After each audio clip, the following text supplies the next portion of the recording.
Sabe aquela sensação de estar travado, de não saber nem por onde começar a resolver um problema? Pois é, hoje a gente vai destravar sua mente com uma ferramenta que, olha, é simplesmente genial e atemporal. O método do matemático George Polya. Então, o nosso roteiro de hoje é tipo uma jornada, tá? A gente vai começar falando daquele desafio, daquela frustração de ter um problema na mão. Depois a gente descobre o mapa que o George Polya criou, abre a caixa de ferramentas mentais dele e vê como tudo isso vai muito, mas muito além da matemática. É quase uma ciência de como pensar melhor. Vamos lá. Vamos começar com uma sensação que com certeza todo mundo aqui já sentiu. Sabe, aquela de olhar para um problema e ele parecer, sei lá, uma muralha intransponível. A mente simplesmente trava, a frustração bate forte e a solução parece que nem existe. É uma coisa universal, não é mesmo? Pensa bem nessa sensação, nesse momento de paralisia total. É frustrante pra caramba, eu sei. Mas é exatamente aí, nesse ponto de bloqueio, que a genialidade do método do Polya começa a brilhar de verdade. E é aqui que entra a grande virada de chave, a grande sacada do George Polya. Ele sacou que o segredo não é ter um monte de resposta decorada na cabeça. O poder tem que ter um método para encontrar as respostas. A ideia dele era super ousada, sabe? Era tipo democratizar o raciocínio. Dar para todo mundo um guia para descoberta e não uma receita de bolo. Ok, mas que guia é esse afinal? Então, ele chamou de mapa. É literalmente um mapa para o seu pensamento. Um roteiro bem simples, super claro, dividido em 4 fases que são essenciais. E o mais legal, funciona para qualquer tipo de problema. Vamos dar uma olhada nesses passos. Olha só quais são. Primeiro, compreensão. Depois, elaboração do plano. Terceiro, a execução desse plano. E, por último, a revisão e reflexão. É isso aí. 4 passos que parecem super simples, né?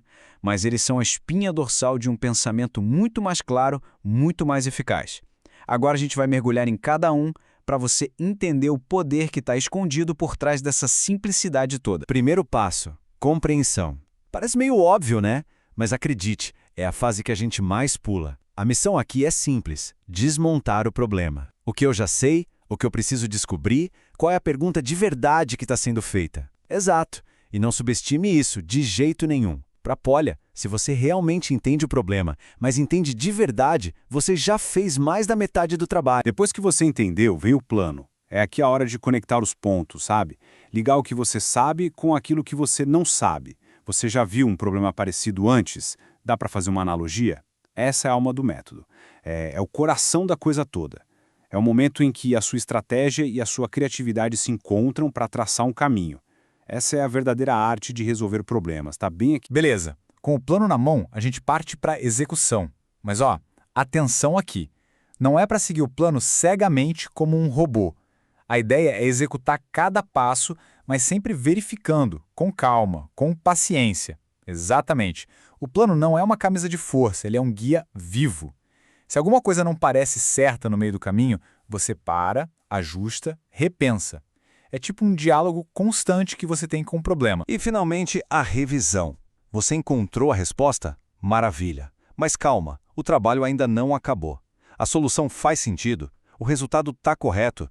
E aí vem a pergunta de ouro, a mais importante. Eu posso usar esse método ou até esse resultado para resolver algum outro problema no futuro? É nesse exato momento que a mágica acontece. É aqui que um problema que você resolveu se transforma em conhecimento de verdade, em aprendizado para a vida toda. Mas calma lá. Se você está achando que acabou por aqui, se enganou. Os 4 passos são só o começo da história. O Polya foi muito além e nos deixou de presente o que ele chamou de dicionário heurístico. Pensa nisso como, sei lá, uma caixa de ferramentas super completa para sua mente, cheia de truques e estratégias para turbinar cada uma daquelas 4 fases. E que caixa de ferramentas, viu? Tem de tudo lá dentro. Desde estratégias práticas, tipo como usar analogias, até reflexões mais profundas sobre como a gente pode ensinar os outros a pensar melhor. Tem até insights da psicologia sobre como a nossa intuição funciona. É uma mistura incrível de lógica com psicologia e até história. E aqui tem um exemplo que eu acho brilhante do pensamento do Polya. Ele faz uma distinção muito importante entre o que ele chama de argumentos razoáveis e as provas formais.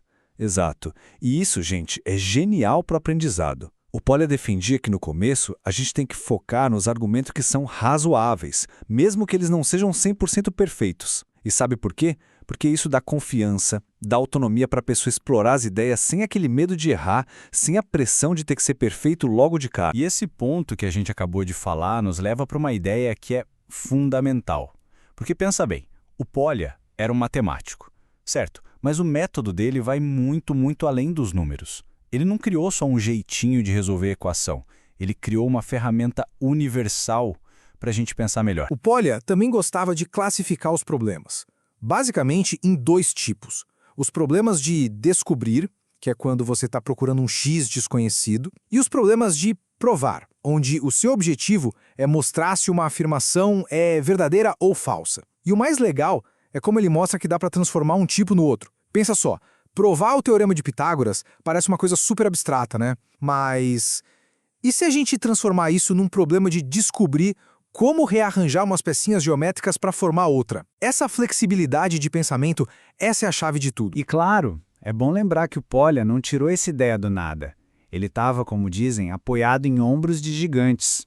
Essa jornada do pensamento começa lá na Grécia Antiga, com um cara chamado Pappus, passa por Descartes e aquela busca dele por um método universal e se conecta com a lógica moderna.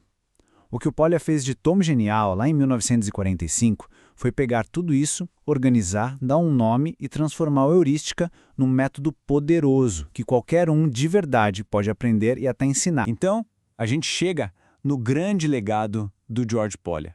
O que ele deixou para a gente não é só um manualzinho de instruções, sabe? É muito mais. É uma nova filosofia sobre como a gente encara o conhecimento. É, de fato, uma verdadeira ciência do pensar. Tem uma frase do filósofo Paul Bernays que resume isso de um jeito perfeito. Ele disse que, com o Polya, a heurística se torna um elemento de ligação entre as ciências naturais e as ciências do espírito. Cara, pensa no poder disso. É um método que consegue conectar a lógica dura da ciência com a criatividade, com a intuição do pensamento humano. E essa, no final das contas, é a grande lição que a gente quer que você leve daqui hoje. O método do Polya é muito mais do que só resolver um problema pontual.